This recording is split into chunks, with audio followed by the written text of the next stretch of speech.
Hello family. పెళ్ళికి ముందు నిశ్చితార్థం ఉంటుంది కదా.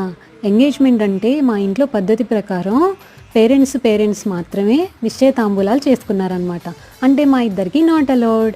కాబట్టి మా అన్నయ్య వాళ్ళు సూర్య గారు వాళ్ళ ఇంటికి వెళ్ళి పెళ్లి పత్రిక తాంబూలాలు ఇచ్చి పెళ్లి కుదుర్చుకొని వచ్చారనమాట. మా ఇంటి నుంచి మా అన్నయ్య వదిన మా రిలేటివ్స్ వెళ్ళినట్టు సూర్య గారు వాళ్ళ ఇంటి నుంచి వాళ్ళ బంధువర్గం మొత్తం వచ్చారు. నేను ఒక్కదాన్నే మిస్ అయ్యాను అనమాట. ఎలాగూ ఎంగేజ్మెంట్ చేసుకునేంత టైం లేదు కదా, అందుకని పెళ్ళికి 3 రోజుల ముందర ఇలా లగ్నపత్రికలు ఇచ్చిపుచ్చుకున్నారు. దీన్నే కదా నిశ్చితార్థం అంటారు.